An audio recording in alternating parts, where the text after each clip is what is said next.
आज के इस विजय उत्सव पर मंच पर उपस्थित हम सबके बहुत ही प्रिय और देश के यशस्वी प्रधानमंत्री सम्माननीय श्री नरेंद्र मोदी जी,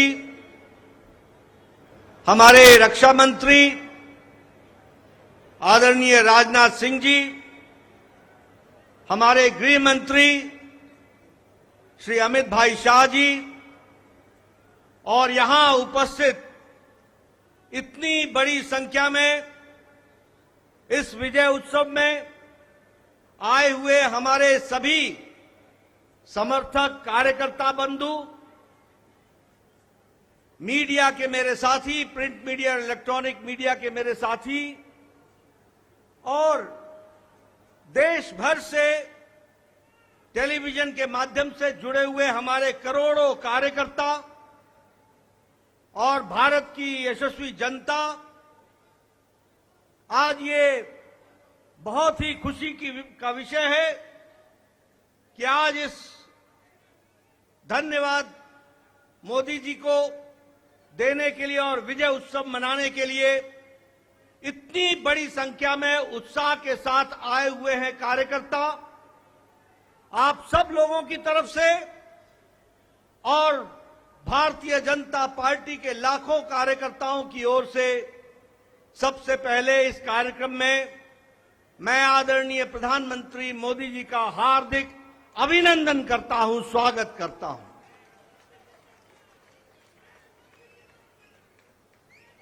हमें सबको स्मरण है कि चाहे चुनाव की बेला हो, चाहे देश को नेतृत्व करने की बात हो और देश को समस्याओं से निकालने का, अब जिसे हम कहते हैं कि आपदा को अवसर में बदलने में आदरणीय प्रधानमंत्री मोदी जी ने हमेशा देश को, पार्टी को, देश की जनता को फ्रंट से लीड किया है। ऐसे हमारे यशस्वी प्रधानमंत्री जी का मैं अभिनंदन करता हूं, स्वागत करता हूं।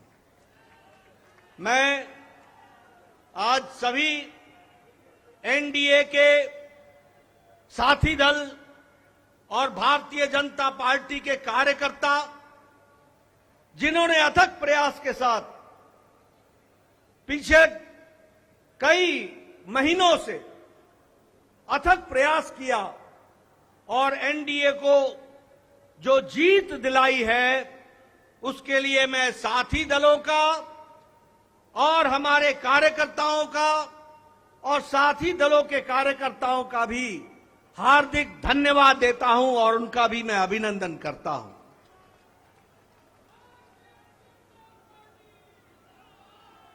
मैं भारतीय जनता पार्टी की ओर से देश के करोड़ों हमारे देशवासियों को, जो प्रधानमंत्री मोदी जी के नेतृत्व में विश्वास करते हुए एक ऐतिहासिक पल, एक ऐतिहासिक घड़ी के चश्मदीद गवाह बनने का हम सबको सौभाग्य दिया, ऐसे हमारे मतदाता बंधु, जिन्होंने भारतीय जनता पार्टी और एनडीए को अपना आशीर्वाद दिया और प्रधानमंत्री मोदी जी के नेतृत्व को आगे बढ़ाने का काम किया, ऐसे करोड़ों करोड़ों देशवासियों को मैं पार्टी की ओर से बहुत बहुत धन्यवाद देता हूं। हम जानते हैं देश ने एक नई करवट राजनीति में ली और एक नया इतिहास रचा है 2014 के पश्चात। हम जानते हैं कि 2014 के बाद मोदी जी के नेतृत्व में एक मजबूत सरकार बनकर के आई, मजबूत सरकार, और हमने देखा कि इस मजबूत सरकार को 2019 में फिर से भारत की जनता का आशीर्वाद मिला और देश के चाहे कोई आपदा आई, चाहे समस्याएं आई, चाहे गरीबों के उत्थान के विषय थे, प्रधानमंत्री मोदी जी की नीतियों को फिर से 2024 में आशीर्वाद देते हुए इस ऐतिहासिक घड़ी को हम देख रहे हैं, जब प्रधानमंत्री मोदी जी तीसरी बार लगातार प्रधानमंत्री बन रहे हैं। इस बात को भी हमने देखा, ये भी इसके अभी हम साक्षी हैं।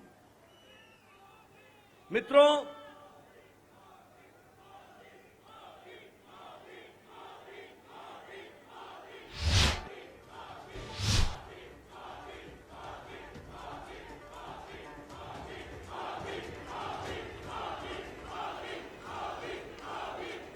एनडीए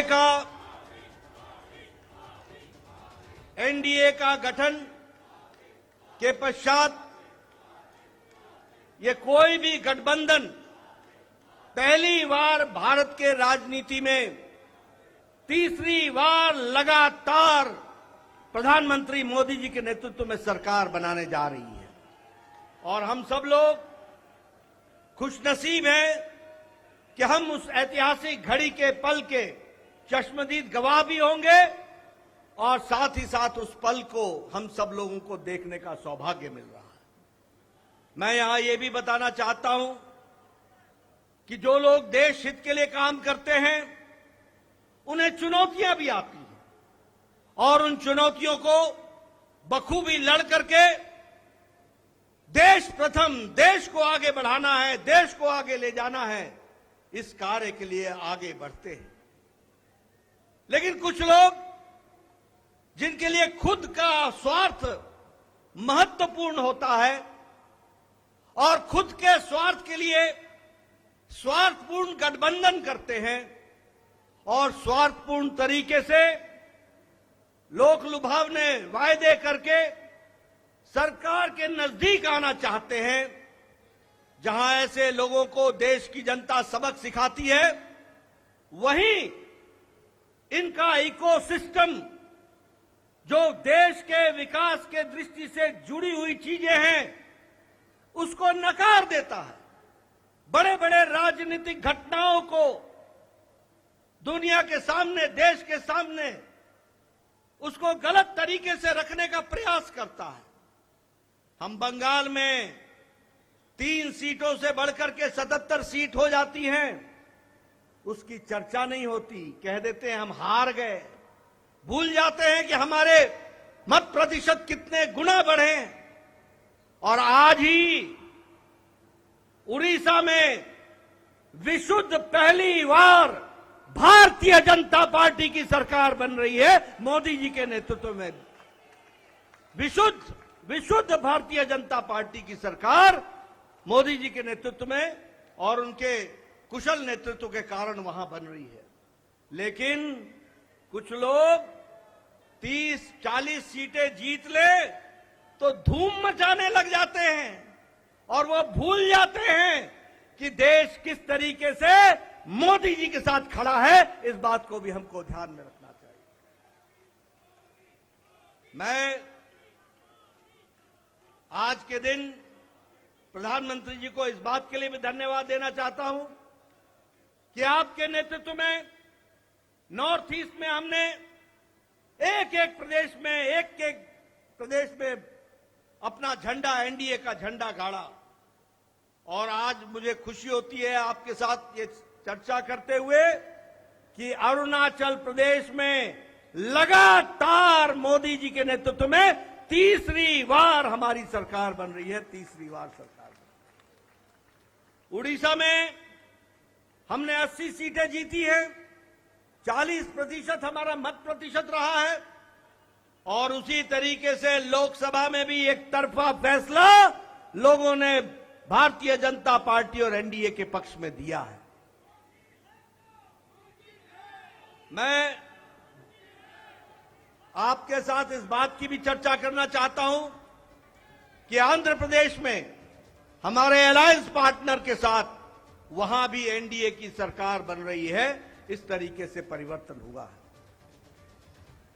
मित्रों, केरल में भारतीय जनता पार्टी ने अपना खाता खोला है, जहां हम कहीं दूर दूर तक नहीं दिखते थे, दूर दूर तक नहीं दिखते थे, उस केरल में कमल खिला है और वहां भी एनडीए की उपस्थिति हो गई है। इसको भी हमको ध्यान में रखना चाहिए। हमारे वोट शेयर बढ़े हैं, हमारे प्रदेशों में वोट का शेयर भी बढ़ा है। और इसके साथ साथ मैं एक बात और कहना चाहता हूं, 2014 में यह बहुत ही ऐतिहासिक घटना घटी थी कि एक गरीब मां का बेटा भारत का प्रधानमंत्री बने थे और वो भारत की गुर्बत और भारत के अंदर रहने वाले गरीब लोगों की दुख उसको उन्होंने आत्मसात किया था। वो जानते थे गरीबी क्या है, वो जानते थे कि गरीबों का नेतृत्व करने की क्या आवश्यकता है, वह जानते थे कि देश को किस तरीके से आगे बढ़ाना है।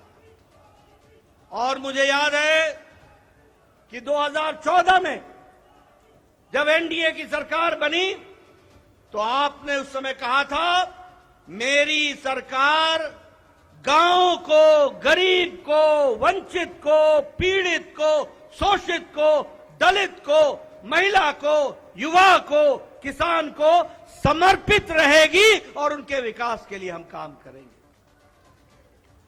आज हम गौरव के साथ कह सकते हैं कि आज आयुष्मान भारत में 50 करोड़ लोगों को दुनिया का सबसे बड़ा हेल्थ कवरेज मिल रहा है और उनकी चिंता हुई है तो आदरणीय प्रधानमंत्री मोदी जी के नेतृत्व में हुई है। और आगे 30 में इस देश का कोई भी नागरिक जो 70 साल से ऊपर का होगा उसको भी आयुष्मान भारत का कार्यक्रम से जोड़ा जाएगा। इस बात को हमको ध्यान। उसी तरीके से चाहे बहनों को गैस का चूल्हा पहुंचाना हो, गैस का सिलेंडर पहुंचाना हो, हर घर नल, हर घर जल, इसकी व्यवस्था करनी हो, हमारे भाइयों को, बहनों को बैंक से जोड़ना हो, ये सारे काम प्रधानमंत्री मोदी जी के नेतृत्व में हुई और गरीब की चिंता की गई, गरीब की चिंता की गई। मैं यहां यह भी कहना चाहूंगा कि जब प्रधानमंत्री जी ने 2014 में बागडोर संभाली थी तो भारत की अर्थव्यवस्था लड़खड़ा रही थी। भारत की अर्थव्यवस्था के साथ साथ बैंकिंग व्यवस्था ये बिल्कुल लड़खड़ाई हुई थी, एक तरीके से ढह गई थी। और भारत देश की अर्थव्यवस्था के साथ साथ बैंकिंग व्यवस्था जब लड़खड़ाई तो दुनिया में भी हमारी अर्थव्यवस्था की ताकत कम हुई। लेकिन प्रधानमंत्री मोदी जी के नेतृत्व में बैंकिंग व्यवस्था को मजबूती दी गई, अर्थव्यवस्था को मजबूती दी गई और बैंकिंग व्यवस्था के बारे में दुनिया ने भी सराहा कि आज भारत एक मजबूत बैंकिंग सिस्टम के साथ खड़ा है। और सबसे बड़ी बात यह है कि 2014 में हम 11वें नंबर की अर्थव्यवस्था थे, 11वें नंबर की।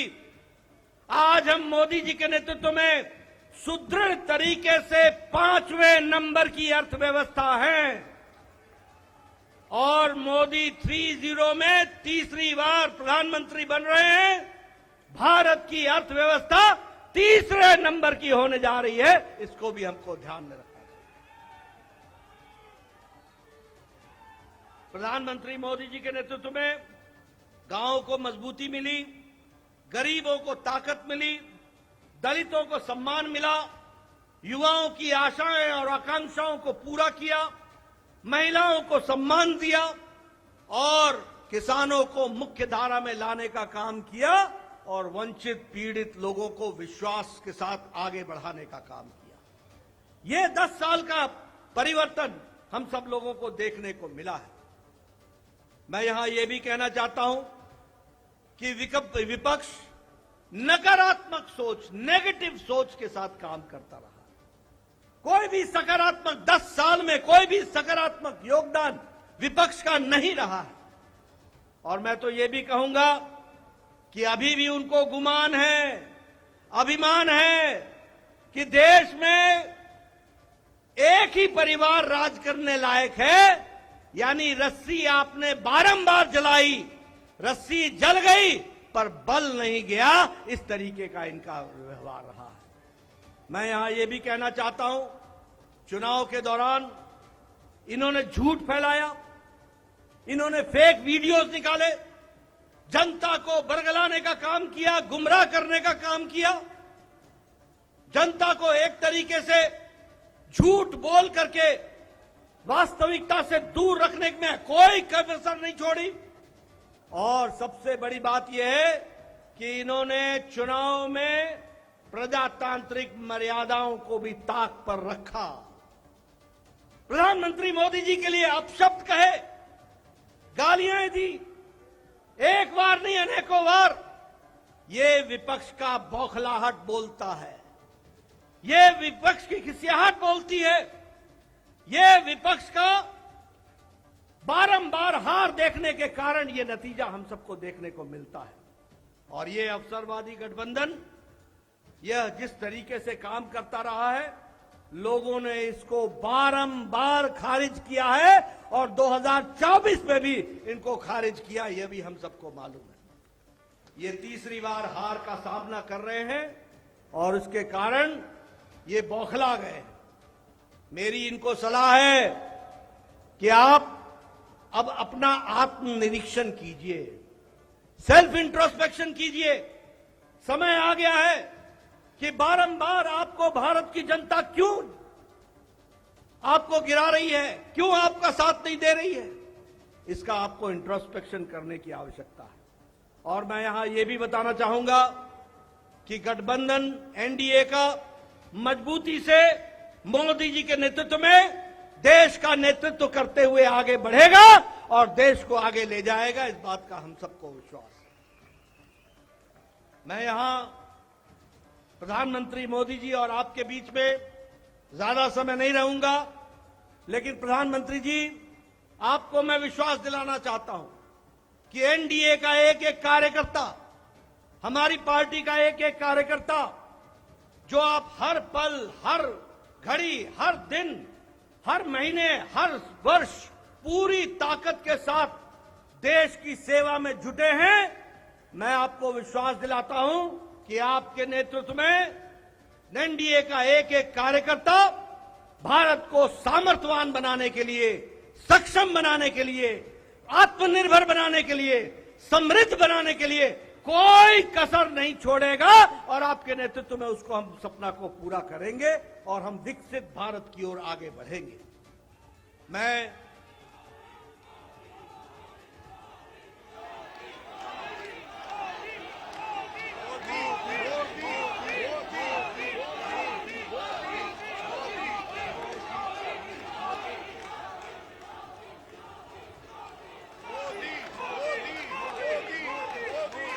इसके पहले कि आदरणीय प्रधानमंत्री जी का हम सबको ऐसे ऐतिहासिक मौके पर मार्गदर्शन मिले, मैं उससे पहले देश के करोड़ों कार्यकर्ताओं की तरफ से, समग्र एनडीए परिवार की ओर से और देशवासियों की ओर से आदरणीय प्रधानमंत्री जी का माल्यार्पण करके, माला पहनाकर उनका स्वागत हम सब लोग करेंगे, ये मैं आपसे निवेदन करूंगा।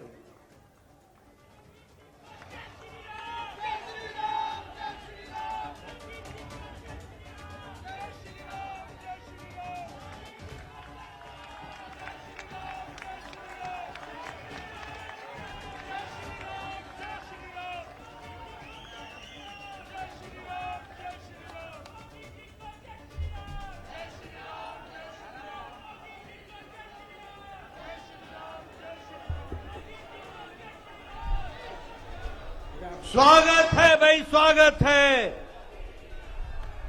स्वागत है भाई, स्वागत है, स्वागत है भाई, स्वागत है। मैं आदरणीय प्रधानमंत्री से निवेदन